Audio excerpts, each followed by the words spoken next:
Fermeture des écoles, limitation des contacts physiques et quarantaine, la liste des mesures mises en place en Europe pour faire face au coronavirus ne fait qu'augmenter. En visite dans une maison de retraite, le président français Emmanuel Macron demande de limiter les visites à nos aînés. Il n'hésite pas à mettre les résidents en garde contre une aggravation de l'épidémie.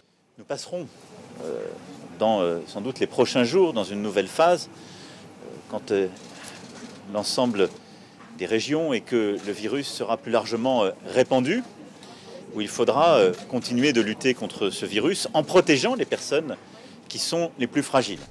La fulgurante progression des cas ces 3 derniers jours en France a illustré la difficulté à contenir la maladie. Les derniers patients infectés avaient participé à une manifestation évangélique internationale.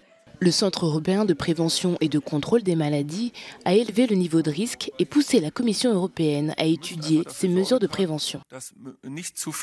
Nous devons veiller à ce qu'il n'y ait pas trop de patients en même temps. Nous aimerions que le nombre de cas s'étende sur une plus longue période. Nous espérons pouvoir gérer la situation aussi longtemps que possible. Des masques, des tampons et encore d'autres équipements médicaux en rupture dans certains pays seront réquisitionnés. Le Conseil de l'Union européenne tente de résoudre la situation face aux producteurs qui n'arrivent plus à suivre la demande.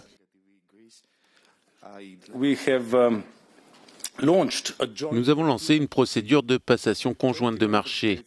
20 États membres y participent, cette procédure est en cours. Nous nous attendons à recevoir les premières offres en début de semaine prochaine. La Commission travaille très dur pour garantir un approvisionnement suffisant de ces matériaux en Europe.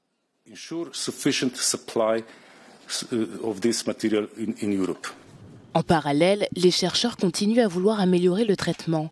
Une piste les a menés à l'un des villages italiens placés en quarantaine. Actuellement, les habitants sont de nouveau testés afin que les chercheurs puissent comprendre comment le virus évolue et comment il se répand dans l'espoir de pouvoir trouver un remède efficace.